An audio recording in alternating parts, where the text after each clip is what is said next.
If I got locked away and we lost it all today, tell me honestly, would you still love me the same? If I showed you my flaws, if I couldn't be strong, tell me honestly, would you still love me the same? Right about now. El trabajo social es la profesión que se encarga de conocer y reconocer las problemáticas que le afectan a una persona o un grupo de personas y fortalecer sus habilidades para dar opciones de una posible solución, poniendo siempre por sobre todas las cosas el bienestar de la persona.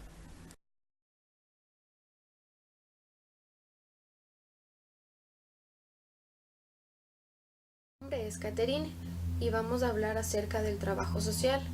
El trabajo social inicia a finales de la Segunda Guerra Mundial con una etapa precientífica, ya que Estados Unidos comienza una planificación de reestructuración socioeconómica. El trabajo social no tenía nada propio y tomó como referencia a la antropología, ya que carecía de una propia identidad y autonomía. Se decía que los trabajadores sociales en ese tiempo eran llamados como servidores y asistentes sociales, eran simplemente los ayudantes de los médicos y que eran asépticos, es decir, que no tenían sentimientos, solo se dedicaban a realizar sus trabajos, pero no se preocupaban por el sentimiento de la otra persona. Se acostumbraba a reunir a la gente de las sociedades o de las comunidades en las que se trabajaba para practicar con ellos diferentes talleres y a darles diferentes charlas. Todo era empírico, nada tenía una técnica, ni estaba basado ni fundamentado en otra ciencia más que sea la antropología.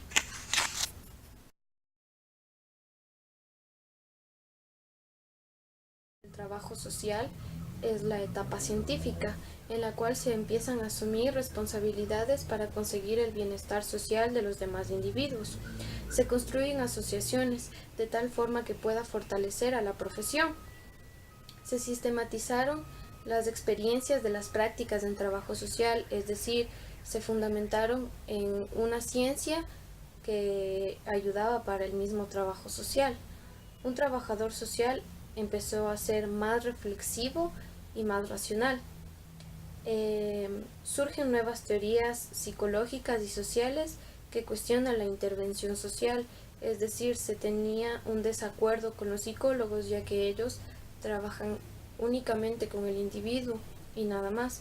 En cambio, los trabajadores sociales trabajan con el individuo y con todo lo que a ellos les rodea, como puede ser la familia, el barrio, la sociedad, en los estudios y cómo se desenvuelve ese individuo ante la sociedad y cómo la misma puede influir ante los comportamientos de esta persona.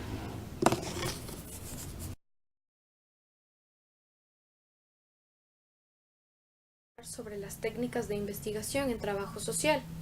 Las técnicas de investigación son herramientas muy útiles al momento de realizar una intervención con un paciente, pues estas técnicas, si son bien estructuradas y bien formuladas, nos pueden ayudar a obtener valiosa información que nos va a ser útil para posteriores sesiones que tengamos con nuestro paciente y para desarrollar el caso. Las técnicas más utilizadas en trabajo social son la observación, la entrevista y la encuesta, entre otras. Cabe recalcar que las técnicas de información son muchas y muy ampliadas, pero en este video vamos a hablar sobre las tres más importantes. La primera técnica que vamos a hablar es la observación. Se denomina observar al acto de mantener la atención puesta en un determinado objeto o fenómeno.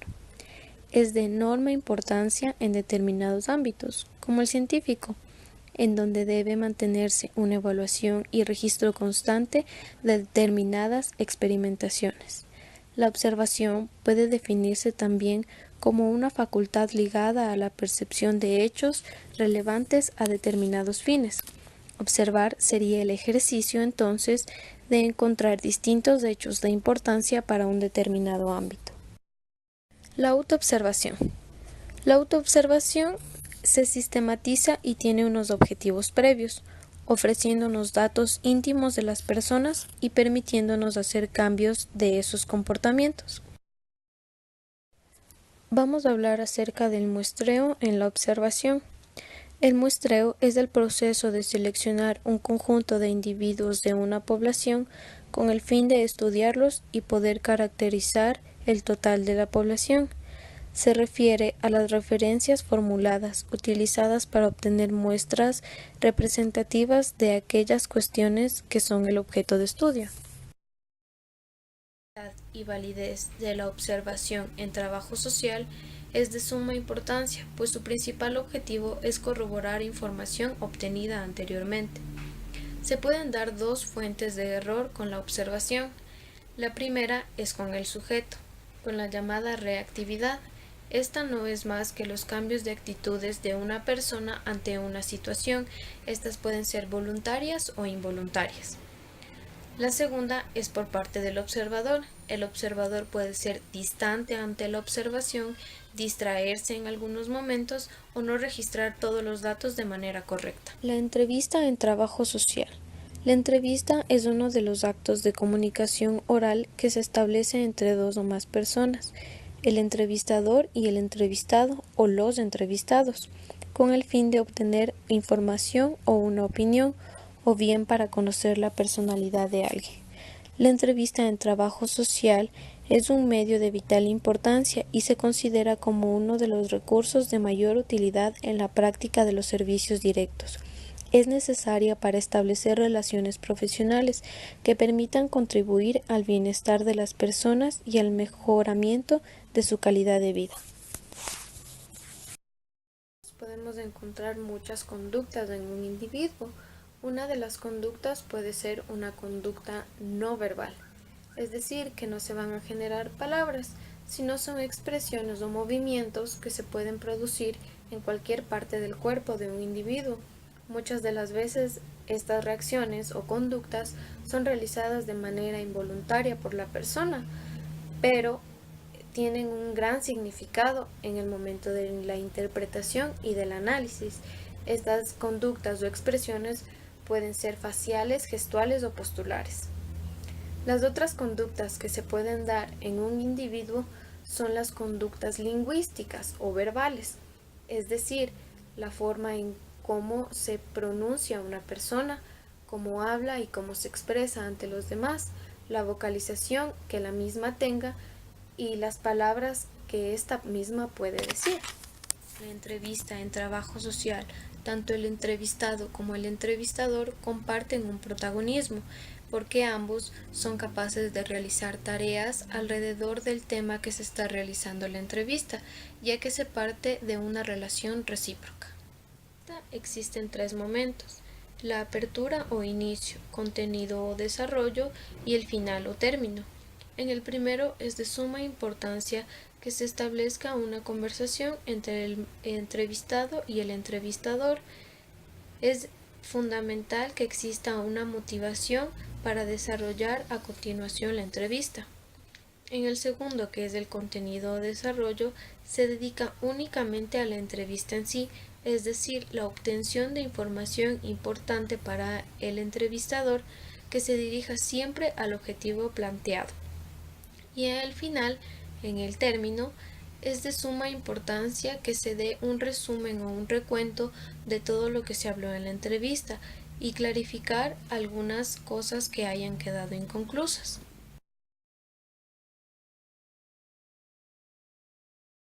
Sociales son el conjunto de conductas aprendidas de forma natural, que se manifiestan en situaciones interpersonales socialmente aceptadas. Estas dotan al individuo que las posee de una mayor capacidad para lograr sus objetivos, mantener su autoestima sin dañar a las personas que los rodean. La relación que mantiene el término de habilidad social con la psicología social es definida como una actividad organizada, coordinada, en relación con un objeto o una situación, que implican una cadena de mecanismos sensoriales, centrales y motores.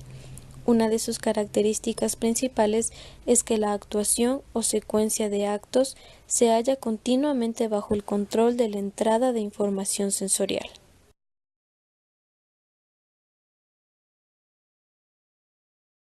Familiograma o familiograma es una representación esquemática de la familia.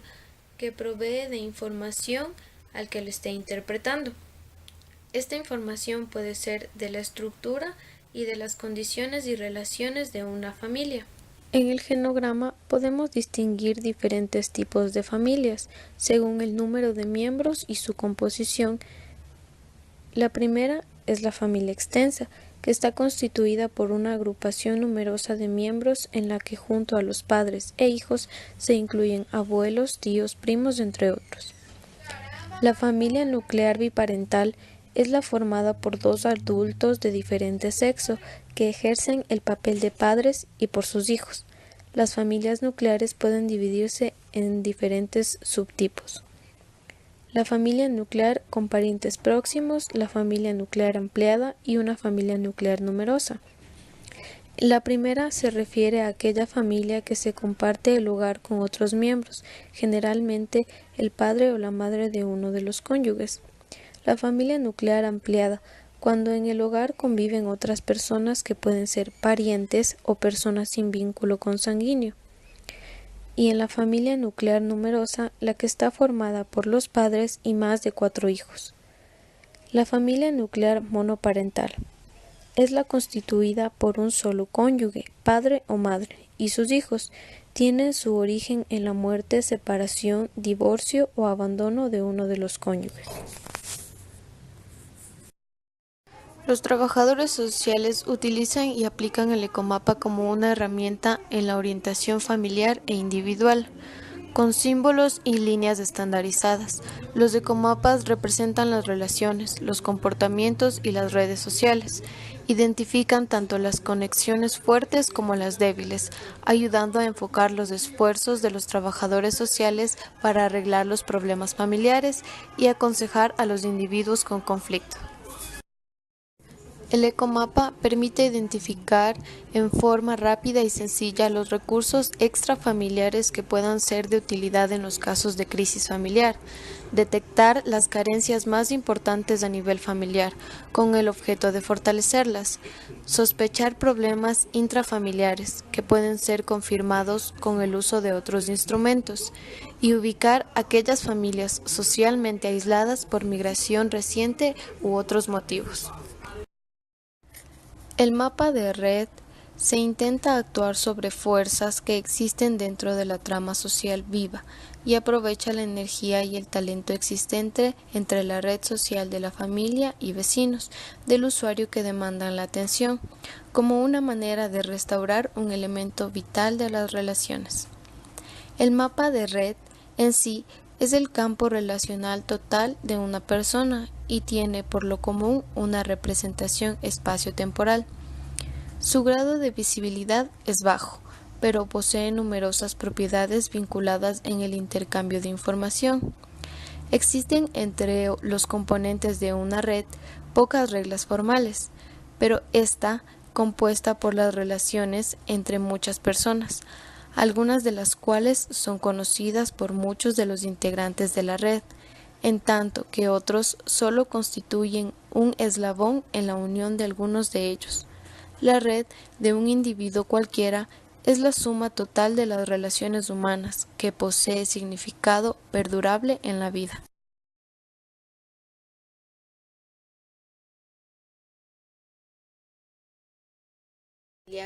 Es un instrumento que muestra cómo perciben los miembros de la familia al nivel del funcionamiento de la unidad familiar de forma global, incluyendo a los niños, que ya es aplicable a la población infantil. Es útil para evidenciar la forma en la que una persona percibe el funcionamiento de su familia en un momento determinado. El registro de esta percepción es particularmente importante en contexto con las prácticas ambulatorias. Es la primera aproximación para la identificación de aquellas familias con problemas de conflictos o disfunciones familiares, con el propósito de darle seguimiento y orientación. Los componentes del APGAR son 5, los cuales sirven para evaluar la funcionalidad de la familia. Estos son adaptación, participación, gradiente de recursos, afectividad y recursos o capacidad resolutiva. La adaptación es la capacidad de utilizar recursos intra y extrafamiliares para resolver problemas.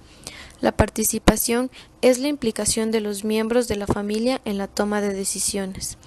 La gradiente de recursos es el desarrollo de la maduración física, emocional y autorrelación que alcanzan los componentes de una familia gracias a su apoyo y asesoramiento mutuo. La afectividad es la relación de cariño y amor que existe entre los miembros de la familia. Los recursos o capacidad resolutiva es el compromiso de dedicar tiempo a atender las necesidades físicas y emocionales de los otros miembros de la familia. Estos 5 elementos son muy importantes, considerando su presencia en toda la tipología de los diferentes tipos de familia, pudiendo ser en base a su estructura, desarrollo, integración o en base a su demografía.